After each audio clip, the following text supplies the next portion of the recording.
Alors, il m'a été demandé d'aborder sur loin dans le monde ou comme dans l'Église. Eh bien, je crois que je vais aborder sur un seul de ce point parce que mettre les deux, après avoir préparé ça, je me suis rendu compte que c'était trop vaste et ça risquerait d'être un peu délicat. Donc voilà. Que Dieu soit loué. Alors, notre thème, c'est loin ou les soins dans l'heure de la fin. N'est-ce pas? Amen.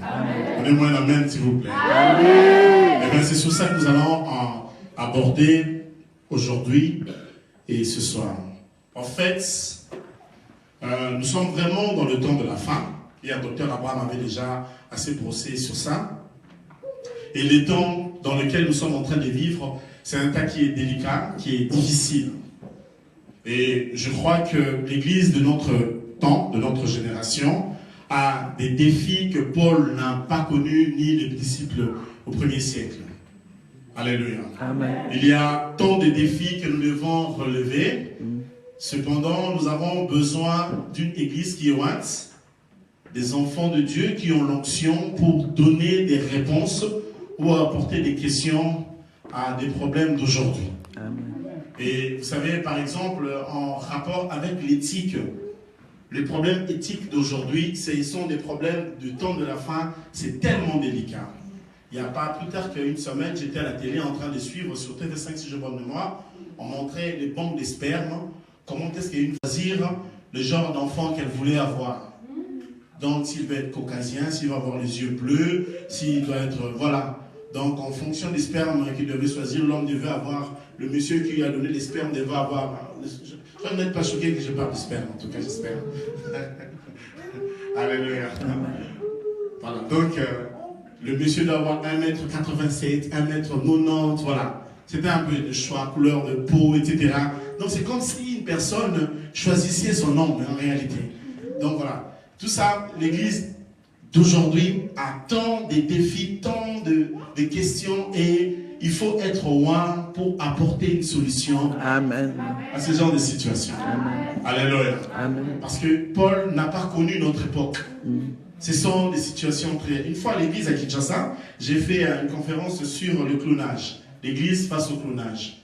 Que faire en face des enfants clonés? Si on arrive à cloner des enfants demain, on fait comment? C'était une belle conférence, on avait des scientifiques, on avait des psychologues de l'enfant, des sociologues. C'était en tout cas un mélange aussi, un prophète pour donner l'approche un peu prophétique du temps de la fin. Bien aimé, quelqu'un a dit que Satan passait sa journée en Europe et qu'il dormait les soirs aux États-Unis, à Los Angeles. Donc, vous qui vivez, les gens qui vivent en Europe doivent être très prudents par rapport à cette situation. Alléluia. Amen. Et donc, nous sommes vraiment au temps de la fin. Maintenant, toi, en tant que chrétien, en tant que roi, comment vas-tu relever ces défis? Comment vas-tu vivre? Etc. Donc, voilà, il y a tout ça dont nous allons essayer d'aborder aujourd'hui, et c'est là, dans la grâce de Dieu et au nom de Jésus de Nazareth. J'aimerais d'emblée vous apporter mon texte de Jean, chapitre 14. Je vais lire de 8e jusqu'au 14e. Jean 14. Du 8e au 14e verset. Je vais lire au nom puissant de Jésus. Amen. Je vous prie de vous lever pour honorer celui qui a inspiré l'Écriture. J'ai lu au nom de Jésus. Il dit, et quand il sera venu, il convaincra le monde en ce qui concerne le péché, la justice et le jugement. En ce qui concerne le péché, parce qu'il ne croit pas en moi, dit Jésus.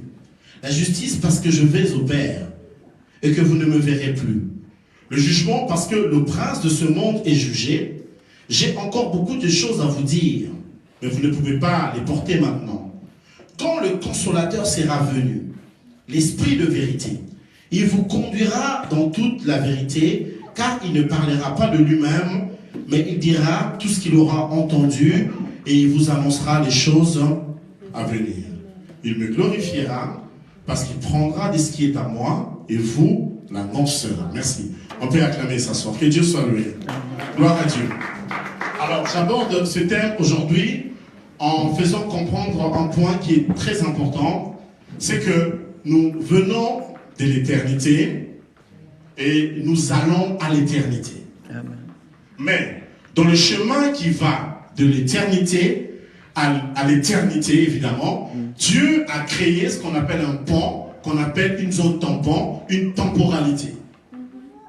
Et la temporalité, c'est ça la création. C'est ça le temps dans lequel nous sommes en train de vivre. Amen. En réalité, nous venons d'un point d'éternité pour aller à l'éternité. L'éternité n'a pas de temps. D'ailleurs, Dieu lui-même ne subit aucune influence du temps. Dieu, il vit hors du temps. Et ce qui fait qu'il va créer le temps dans Genèse, dans les textes que nous allons lire déjà, que nous lisons souvent dans Genèse, la création. Donc Dieu va mettre une sorte de temporalité dans laquelle nous allons vivre pendant un temps. Et ce temps va finir pour que nous puissions rentrer dans l'éternité et continuer à être pour toujours dans l'éternité. Je me fais comprendre? Amen. Alors, de ce fait, dès lors que Dieu va créer la temporalité, l'écrivain de Genèse va faire quelque chose qui est formidable. Il va dire, à l'origine, il va appeler Dieu comme étant Elohim.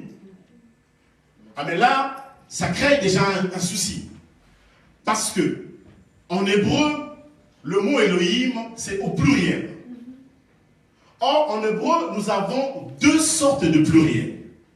Nous avons un pluriel de deux et un pluriel de plus de deux. Le pluriel de deux, c'est le pluriel de Haïm. C'est-à-dire quand on parle par exemple de mains, de pieds, voyez-vous, chaque chose qui va avec deux, c'est Haïm. Mais l'auteur de Genèse va présenter Dieu comme étant Elohim. Ça veut dire qu'il s'agit d'un nom qui est au pluriel, mais un pluriel déjà à partir de 3. Alléluia. Donc l'écrivain était déjà conscient du Dieu comme Père, Dieu Fils et Dieu Saint-Esprit. L'écrivain de Genèse comprenait déjà Dieu dans cette dimension-là. Alléluia. Et ce qui va faire que, parce qu'on doit parler sous les oins, du Saint-Esprit, dans le temps de la fin, etc., dans le monde, etc. encore, ce qui va faire que c'est Dieu, dans cette temporalité, va être Père, Fils et Saint-Esprit. On va même le voir dans le texte. Au commencement, Dieu a parlé, la parole qui est Christ, et l'Esprit de Dieu, la Bible dit, il voltait sur la terre.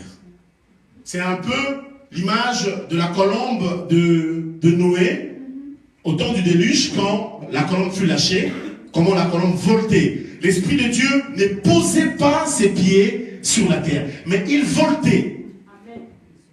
Pourquoi? Parce que dans la pensée hébraïque, lorsque déjà on parle de la mer, lorsque vous allez lire la Jérusalem d'en haut, vous allez vous rendre compte qu'il n'y a pas de mer dans la Nouvelle Jérusalem. Et bien, ceux qui aiment aller dans la plage, je ne sais pas comment vous allez faire là-bas en tout cas.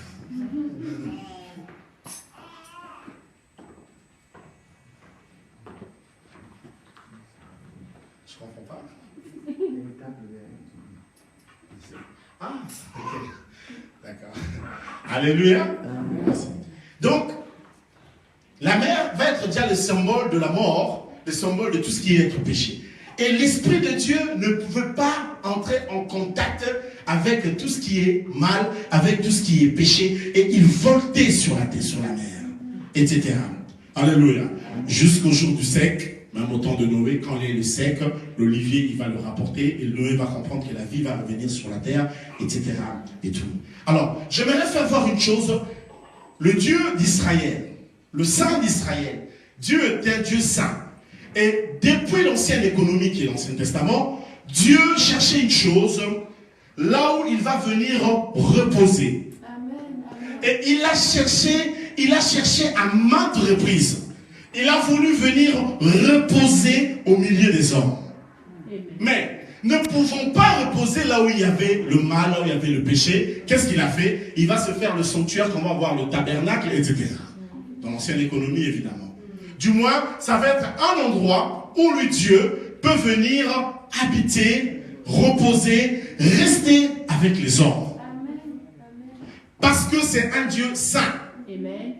On ne peut pas séparer loin de la sainteté. Amen. Ça doit marcher ensemble. Amen. Alléluia. Amen. De ce fait, le tabernacle, comme le temple, va être pillé, avec le désordre qui va être fait, ça ne va jamais suffire pour répondre aux besoins que Dieu voulait pour venir habiter, rester et demeurer au milieu des hommes. De ce fait, l'évangile de Jean va nous proposer celui qu'on appelle Jésus comme étant cette fois-là la parole tabernaclée. Donc, le second temple, le nouveau temple, ou le temple du Saint-Esprit, là où l'Esprit de Dieu devait venir reposer, devrait être maintenant de ce fait Jésus, qui est la parole de Dieu, qui devient le temple, et même Jean va le dire, le jour du baptême et tout ça, mon affection, on va voir l'Esprit de Dieu sous forme d'une colombe venir faire quoi? Reposer sur Jésus. Il devient le temple du Saint-Esprit, il devient le dépositaire de l'Esprit de Dieu. Et là, Dieu repose sur lui. Dieu habite avec lui. Dieu travaille et l'Esprit de Dieu est avec lui, il marche avec lui. Alléluia. Et souvent, il y a une grande question où l'on se pose souvent la question, si lorsque Jésus était sur terre, est-ce que tous les miracles qu'il a fait sur terre, il a fait en tant que Dieu ou il a fait par l'Esprit de Dieu? Qui peut me donner un peu la réponse? Vous pensez quoi? Il est fait en tant que Dieu ou par l'Esprit de Dieu? Il est fait par l'Esprit de Dieu. Quand il pardonne le péché du paralytique, il est fait comment? C'est Dieu qui pardonne ou bien c'est l'homme Jésus qui pardonne? Je laisse le docteur Abraham d'apporter la réponse en tout cas. Alléluia. Alléluia. Je crois vraiment à la kenos, comme le docteur a dit, Jésus qui s'est totalement dépouillé pour devenir homme et vivre au milieu de nous comme homme, etc. Comme cela nous a été parlé un tout petit peu hier. Alléluia. De quoi je suis en train de parler ici? Je vais voir comment est-ce qu'il fallait un milieu saint, inter-saint, pour que l'Esprit de Dieu vienne habiter et résider au milieu des hommes. Sans cela, ça ne pouvait pas être possible. Et Jésus, sur qui va venir l'Esprit de Dieu, va devenir il va devenir le temple, mais seulement le Seigneur va partir. Mais quand il va devoir partir, qu'est-ce qui va être fait après? Alléluia. Dans la procession, nous disons toujours que l'Esprit de Dieu, le Saint-Esprit, procède du Père et du Fils. De ce fait, si Jésus part et que nous acceptons Jésus, en aucune manière, Dieu ne pouvait d'abord mettre son esprit sur une personne qui n'a pas été purifiée. Ça ne pouvait pas se faire. Ça ne marche pas. Il fallait qu'il y ait une conversion, il fallait qu'il y ait une repentance, il fallait que la personne puisse reconnaître Jésus pour qu'il reçoive la justification de par le Christ, et de ce fait, l'Esprit de Dieu pouvait venir habiter en lui. Mais là, nous parlons sur l'Esprit de Dieu. Et là, je commence à entrer dans mon message. Nous parlons sur l'Esprit de Dieu. Nous l'avons dit au départ en Genèse, c'est lui qui énergise la parole. Dieu parle et l'Esprit énergise la parole. Alléluia. Maintenant, lorsque nous devenons enfants de Dieu, cela veut dire que nous recevons l'Esprit de Christ. Nous avons reçu en nous l'Esprit qui était sur Jésus. Et Jésus l'a légué à son corps, comme on vient de le dire tout à l'heure, à nous comme nous sommes. Nous avons reçu de l'Esprit de Dieu. Nous avons reçu l'onction du Saint-Esprit qui est la puissance que l'Esprit nous confère, ou les capacités que l'Esprit nous confère. Nous avons reçu l'Esprit de Jésus. Alors, la grande question, elle est, comment expliquer, avec l'Esprit d'un si grand Dieu, nous avons à nos jours des chrétiens qui sont si médiocres? Comment cela est possible? Ça ne pouvait pas se faire. C'est infaisable. C'est insalamable que de recevoir l'Esprit de Christ. L'Esprit qui a fait que Jésus soit Jésus. L'Esprit qui a donné le succès à Jésus dans chaque chose qu'il faisait. L'Esprit qui a fait qualifier Jésus au milieu de tous les hommes. Nous avons reçu le même Esprit en nous. Comment expliquer que nous ne soyons pas meilleurs que les autres personnes? Alléluia. Amen. Alléluia. Amen. Il doit y avoir beaucoup des informations que nous n'avons peut-être pas sur le Saint-Esprit, ni sur l'onction. Ce qui fait que nous avons cru peut-être que quand on a reçu l'Esprit de Dieu, on a trop spiritualisé peut-être les choses. Ou on a négligé certains aspects. Pourquoi tant d'échecs? Pourquoi une vie sans succès? Je ne parle pas dans le succès seulement de domaine matériel, mais je parle même dans la qualité de la vie. Il y a des vies chrétiennes dans lesquelles quand tu es, ça ne t'inspire même pas à aimer Dieu, à connaître Christ quand tu vis. Comment expliquer que nous avons reçu l'esprit d'un si grand Dieu sans être efficace? Alléluia. Avant que je n'aborde cela, j'aimerais d'abord que nous puissions redéfinir Jésus. C'est vrai que dans l'évangile post-missionnaire des premiers disciples, nous avons vu Jésus que comme notre sauveur. Il nous a sauvés du péché et c'est bien vrai. Alors à Dieu, j'ai dit cela, amen. Mais j'aimerais bien redéfinir Jésus et le présenter autrement et entrer dans le fond de la pensée que j'aimerais partager avec vous ce soir. Dans ma redéfinition de Christ, l'apôtre Jean va présenter Jésus comme étant le Logos. Tu peux dire avec moi le Logos. Le Logos. Le Logos, discours, mots, etc.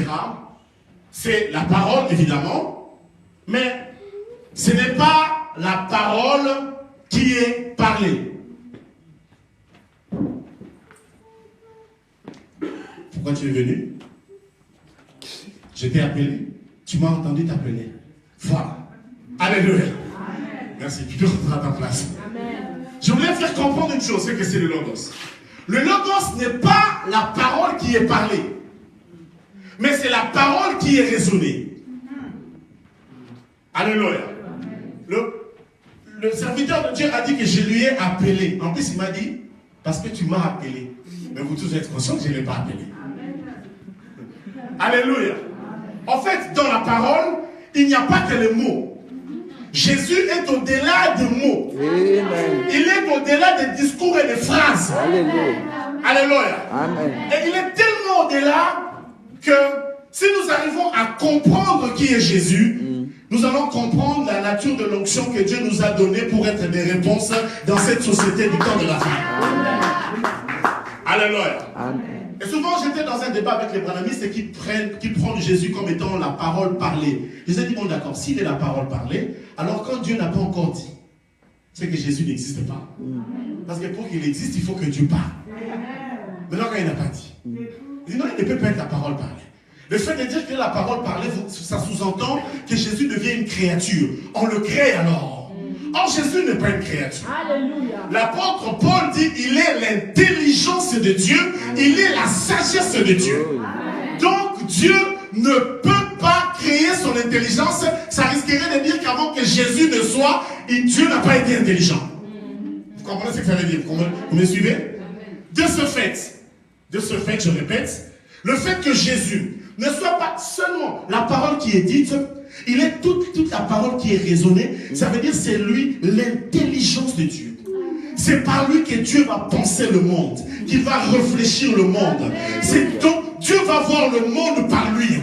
Et après avoir vu le monde par lui, Dieu va parler. Voilà pourquoi j'en dis c'est pour lui, c'est par lui qu'ont été créées toutes choses. Et rien de ce qui n'existe sans lui. Alléluia. Voilà pourquoi quand Dieu a calculé comment il devait bénir ta vie, il a dit la seule des manières dont je vais commencer à bénir sa vie, je prends mon Jésus. Ma parole, ma pensée, ma manière de raisonner, je le mets dans cette vie-ci. Et si tu es enfant de Dieu, c'est-à-dire que tu as reçu la manière de penser de Dieu. La manière dont Dieu réfléchit, la manière dont Dieu pense, la manière dont Dieu raisonne. Ça veut dire que tu as reçu la même réflexion que Dieu. Donc tu peux être dans ce monde en train de penser tel que Dieu est en train de penser dans le ciel. Alléluia. Alléluia. Maintenant, soyons un peu réel. Tout ce qui est matière a été créé parce que la matière a été pensée. Dieu a pensé cette matière. Mais cette c'est le moyen par lequel Dieu a pensé la matière, qui est le monde, c'est Jésus. C'est pourquoi Dieu ne t'a peut-être pas donné des biens matériels, mais il t'a donné la source des biens matériels. Il t'a donné ce qui engendre le matériel. Et il t'a donné Jésus. En te donnant Jésus, Dieu t'a tout donné. Tout. Aide-moi dire à deux personnes, tu as tout, tu as tout. Ça, la news. Amen. Tu as tout. C'est pourquoi c'est ton Dieu, des fois, quand tu as des soucis, parce que tu n'as pas ceci. Dieu s'est donné, mais toi, je t'ai tout donné. Je t'ai donné ma pensée, ma manière de réfléchir. Je l'ai mise en toi. Pour que tu arrives à voir les choses comme moi. Que tu arrives à penser comme moi. En fait, tu deviendras la centrale par laquelle moi, Dieu, je viendrai pour créer s'il faut que je crée encore. Amen. Est-ce que je peux avancer un tout petit peu? Est-ce que je peux avancer un tout petit peu? Et donc, c'est cette pensée-là qui est Jésus. J'aimerais que nous comprenions que Dieu nous a donné sa manière de penser. Nous l'avons en nous. Et quels que soient les défis, les réalités, les choses qui peuvent être devant nous, nous avons la manière de penser de Dieu en nous. Et donc, le monde matériel qui va exister parce que Dieu a pensé. Et puis, ce que j'aime en Dieu, c'est, en fait, quand je regarde la création, la chose qui me plaît, c'est la précision que Dieu met quand il crée. Alléluia. La précision. Tu vois, par exemple, quand il nous crée, à supposer qu'on n'ait pas de lèvres, on aurait tous nos dents dehors comme ça. Dieu est un grand designer. Il nous a vraiment, c'est de l'art en tout cas qu'il a fait. C'est un grand artiste. Et puis, c'est quelqu'un qui est précis. Quand tu vas prendre tes mains, tu vois même les lignes du main ici. Il supposait qu'on n'ait pas ces lignes du main. Il m'a dit, toi qui es bien mangé de foufou, comment tu ferais pour couper un foufou en tout cas, si tu n'avais pas ces lignes de main ici? Donc Dieu n'a pas seulement, il a été précis dans les choses qu'il était en train de faire. Il savait que tu peux transpirer, il t'aimait même ça pour empêcher. Bon, après aujourd'hui, toi tu mets des maquillages dessus, mais en réalité tu avais calculé beaucoup de choses. Amen. Est-ce que je peux avancer? Amen. Alléluia. Amen. Et donc, de ce fait, Dieu nous donne Christ, et Christ, qui est sa pensée, nous remplit. Et Dieu ne s'arrête pas là, parce que nous devons parler sur le vin. Il nous donne en surcroît de son esprit. La Bible dit que l'esprit de Dieu sonde même les profondeurs des dieux. Les profondeurs des dieux. L'esprit là, qui sonde les profondeurs de Dieu. Et Dieu fait quoi? Par le Christ, dans la Pentecôte, comme le jour de ta Pentecôte, quand l'Esprit de Dieu est venu en toi, il t'a donné de son esprit. Et là, tu as la pensée qui a pensé le monde, l'intelligence qui a créé le monde, qui a raisonné le monde, et tu as l'esprit qui a énergisé la parole que quand Dieu est en train de déclarer. Il les met ensemble en toi et il te laisse vivre dans ces temps de la fin où il y a tant de défis et tant de réalités qui puissent exister et tant de situations. Alléluia. Amen. Or, lorsque nous lisons Ésaïe chapitre 11, on nous parle sur les 7 qualités que va avoir l'Esprit de Dieu. Alléluia. Esprit de sagesse, esprit d'intelligence, de force, de science, etc. et des craintes de Dieu. Mais j'aime bien ma version Osterwald. Lorsque vous lisez Exode chapitre 35, le verset 31, Dieu dit, j'ai appelé Oliab, je lui ai donné l'Esprit de Dieu et je lui ai rendu capable de travailler de l'or, de travailler du bois, de travailler de l'airain, etc. Et la version Stéphane dit, je lui ai donné l'esprit de l'industrie. J'ai aimé ça quand j'ai médité ça aujourd'hui le matin. Je faisais un peu la comparaison des versets dans les textes. En fait, vous allez voir que l'Esprit de Dieu, dans l'ancienne économie, lorsqu'il descendait sur les gens, il rendait des gens capables des choses extraordinaires. Je ne peux pas accepter, je refuse de l'accepter, que quelqu'un reçoive le Saint-Esprit et qui devienne bête parce qu'il a reçu le Saint-Esprit. Ça, je ne peux pas accepter ça. Alléluia. Amen.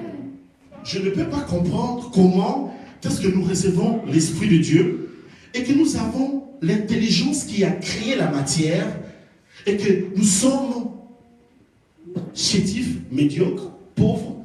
C'est dû à quoi? Il y a un problème.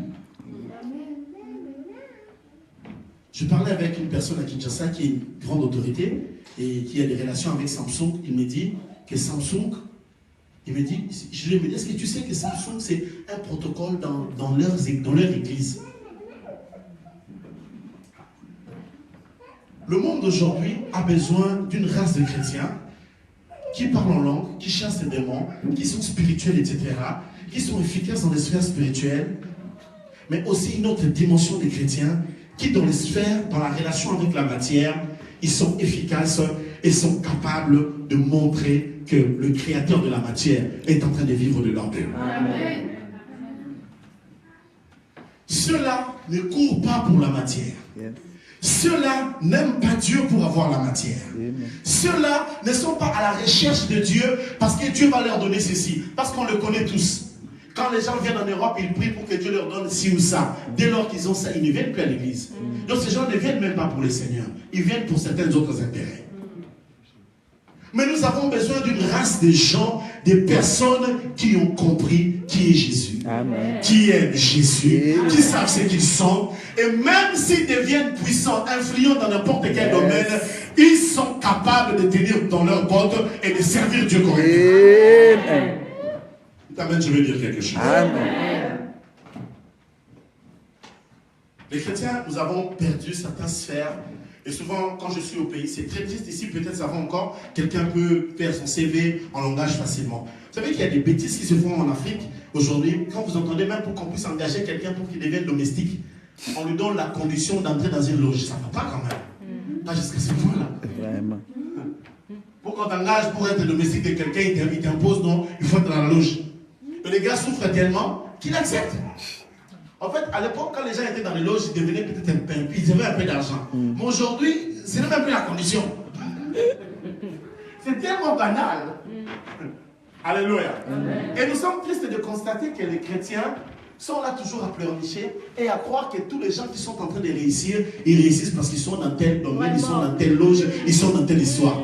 On doit bannir cette mentalité. Amen.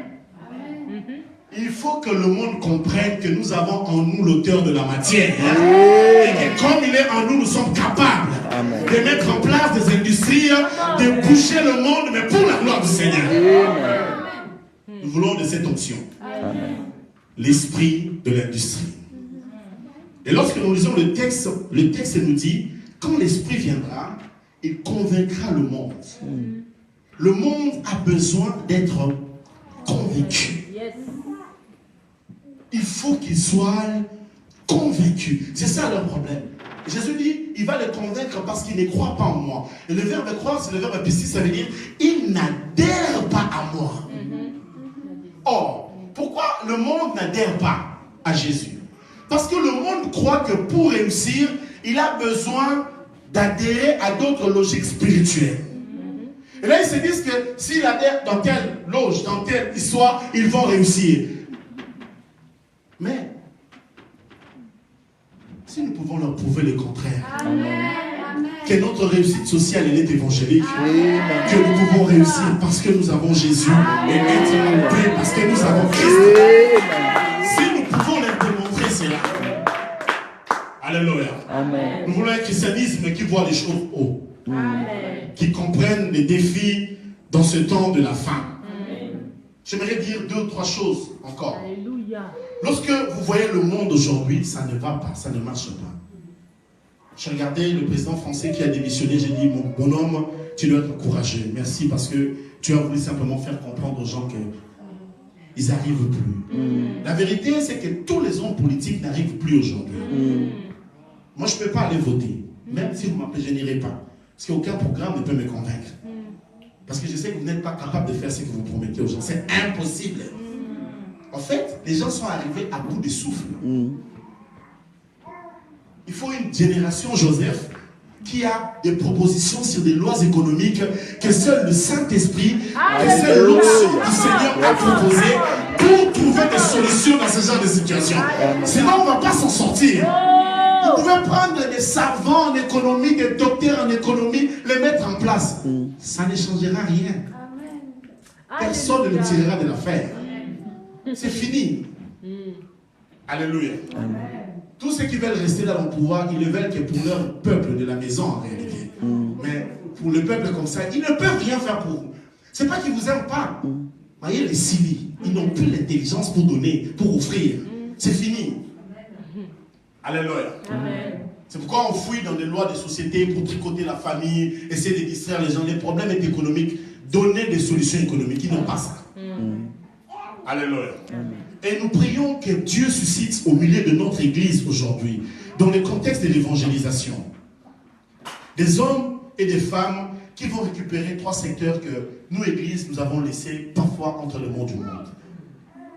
Je vais les nommer. Je le sens au fond de mon cœur que nous devons récupérer le monde de la science, parce que nous avons reçu l'esprit de la science.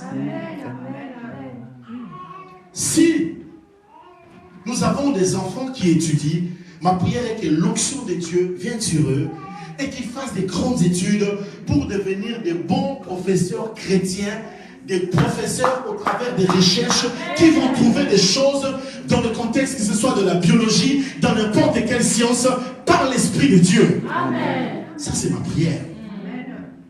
Alléluia. Alléluia. Parce que le monde de la science, nous l'avons laissé à d'autres personnes. Nous avons laissé d'autres professeurs, tels savants, occultistes, tels qui va proposer ceci. Alors que la matière, c'est notre domaine. Amen. Le créateur de la matière vit en nous. C'est lui qui a conçu le monde. Lui-même, le grand biologiste. Amen. Il est le plus grand savant qui puisse exister. Amen. Et nous avons reçu l'esprit de celui-là en nous. Que Dieu nous aide, nous, Église, pour que nous puissions relever la tête dans ce domaine-là. Parce que pour arriver à convaincre le monde de la science, le domaine des scientifiques, il faut, hormis les choses qui sont surnaturelles, qu'ils voient que dans leur domaine, nous sommes plus forts qu'eux, que nous sommes capables de trouver des choses qu'eux ne peuvent pas trouver, parce que l'Esprit de Dieu nous l'a révélé. Amen. Parce que l'Esprit de Dieu nous a aidés à cela. Amen. Et cela est possible. Nous devons revoir et récupérer le monde de la finance. Nous devons cesser d'être des gens qui sont mal à l'aise quand on parle de l'argent dans l'église. C'est un problème. Lorsqu'on parle de l'argent dans l'église, les gens sont mal à l'aise. Ils se sentent. C'est comme si on les dérange, ça les chatouille. Que cet esprit quitte au nom de Jésus. Amen. Alléluia. Amen. Nous devons comprendre que si nous travaillons, nous devons travailler pour Jésus. Amen.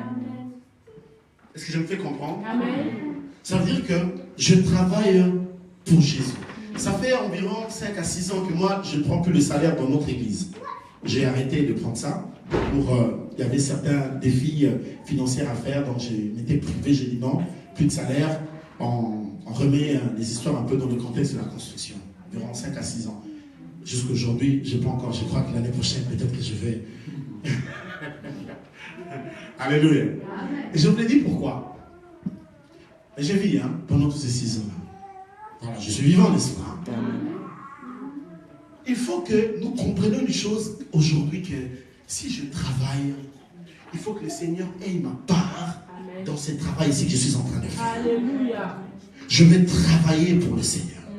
En fait, je vais gagner vraiment de l'argent pour Jésus. Amen. Savoir gagner de l'argent et le mettre à disposition pour faire avancer l'intérêt du royaume de Dieu. Amen. Et ça, c'est très important.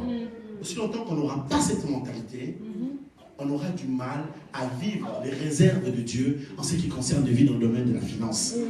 Et ma prière est qu'on puisse récupérer le monde de la finance. Et enfin, que nous puissions aussi récupérer le monde de la célébrité. Et je vous dis parce que ces 3 mondes, c'est le monde dans lequel le monde croit qu'ils sont efficaces. Si nous voyons, nous, Église, avoir la main sur ça, et que nous avons le miracle à côté, nous avons le surnaturel à côté, et nous dominons dans les terrains dans lesquels ils croient être forts, ils n'auront plus rien à faire que de dire que nous lâchons, nous revenons à Jésus. Amen. Alléluia. Nous avons perdu le monde de la célébrité parce qu'on croit qu'être humble, il faut éviter d'être célèbre parce que non. Ça dépend comment est-ce qu'on redéfinit la célébrité. J'aime un joueur de football comme Neymar, quand il met à Coupe du Monde, je sais pas moi la dernière fois, il va mettre un bandana dans lequel il va écrire 100% Jésus. Nous avons besoin de ça. Amen. Ça aussi, c'est de l'évangélisation. Amen. Il peut y avoir beaucoup d'impact dans ces milieux parce que, vous ne pouvez pas savoir, quand vous êtes dans un pays comme des Afriques, là, il y a des fois une équipe qui joue au football et lorsqu'ils tirent, le ballon entre au football. Le ballon entre dans le filet, n'est-ce pas? Le ballon devient tennis et puis il sort. Vous comprenez ce que ça veut dire? En fait, il y a des fétiches bêtes. Quand les billets rentrent, c'est déjà rentré quand même. Il fallait empêcher que ça rentre. Alléluia. Alléluia. C'est tout un débat dans la ville de Kinshasa sur un pasteur qui gère une église, une équipe de football. Les gens faisaient du bouge. J'ai dit, laissez les gens faire des choses. N'empêchez pas les gens. Vous ne savez pas si Dieu va faire quoi. À moins que ce soit Dieu qui te dit qu'il n'est pas d'accord. Mais si Dieu ne t'a dit rien, tais-toi. N'essaye pas de tout analyser. Laisse. Peut-être qu'il y a 2 âmes que Dieu peut récupérer là-bas, qu'il peut utiliser une autre. Moi, je n'entre pas dans ce genre d'histoire. Parce que j'ai besoin que dans le monde de la célébrité, que nous puissions le récupérer. Pour que quand nous aurons une notoriété, nous aurons aussi un mot à dire. Nous aurons une facilité de faire passer un message. Sinon, si nous tous on est chétifs, on est médiocres, personne n'a une autorité. Ça ne marche pas. Dieu disait à Gédéon, je ne te donne pas d'abord le peuple, mais je te donne d'abord le roi dans une ville. Lorsque tu contrôles le roi, tu contrôles le royaume. Qui peut acclamer un peu pour la gloire de Dieu.